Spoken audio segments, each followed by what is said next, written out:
Hey, so I keep on seeing posts online where people are trying to identify or find items in the trunks of these Jags. This is an X300 here. This should apply to 95 to 97 X300s. So I'll help go through the trunk here and show you what's what. I think I have most everything identified, and that might help you find what you're looking for. So let's go left to right.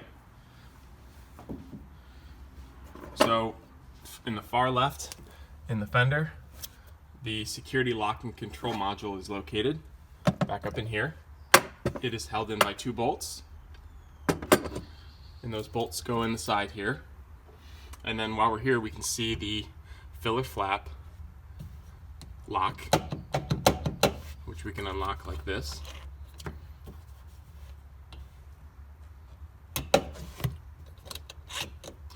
And then some of you might find a very aftermarket module located right here, which looks like this. This does not look very automotive, does it? This is actually a dealer option for an in-car phone.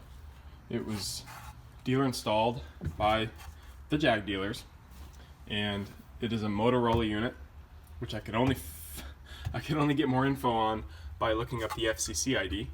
But anyways, this is what the connector looks like, and it is wired in to a harness that starts to look more automotive here, and then this comes up and it goes up into the shelf in the back seat. So then that runs up here, comes up in the console where we can find the phone connector. And then the phone would be located right there. What else do we got? Obviously we have our fuel tank here. This is a odd design I'm not used to, where the fuel tank is actually in the trunk itself. It's not under the vehicle. And there's our filler tube here, our vent. Very important to make sure these do not get clogged. And I'll tell you why. When that tube gets clogged, this fills with water on a rainy day, and then this is a vented cap, so the water can actually drain into the tank, and it can do some damage, so do not let that happen.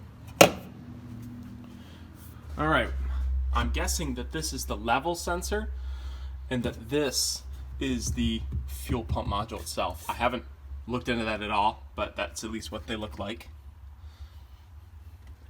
And then over here we've got a very large connector.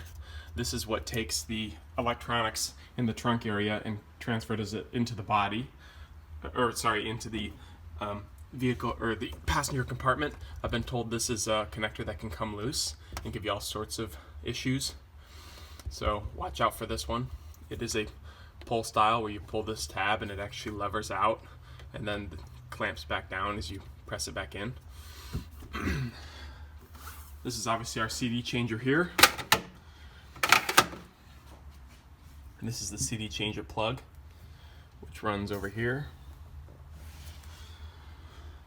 This is our in-car phone antenna. Obviously, our battery is located here. Here's the strap for the battery. This is our mega fuse. Here's some of the electronics here. I'll just let you see some of the connectors.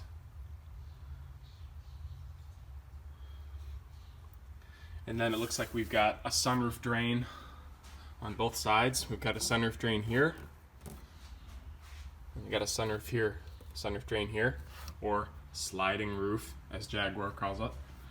And here's our electronic power antenna with a drain here. Kind of interesting to see a see-through acrylic tube like that on an automotive application. Here's our rear fuses. No, I should say there are trunk fuses, because there are actually more fuses in the rear seat. But this is our lighting control module here. And then we've got a couple vents in the trunk. One here, one here. That might be because there's a battery back here. but I'm not 100% positive. Okay, let's look at components in the lid itself.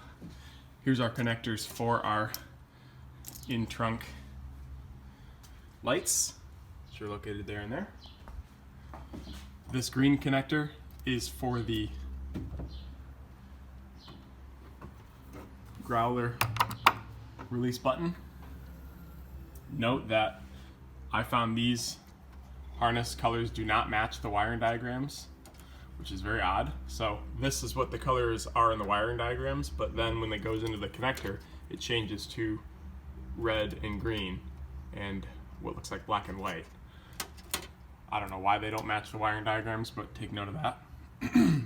We have a plug here, not to be confused with the electronic release mechanism. This is actually the trunk position sensor that is built into the latch. So that tells the car if the trunk is open or not. The actual trunk release motor is located here. It has a connector that looks like this. This is not a factory ground here, so don't memorize that one. Someone installed that because there was a problem with the release mechanism. Let me see if I can get some camera shots of how the mechanism works. Oh, it's tight. Come on. A little bit of a view. Maybe I can get it up here too.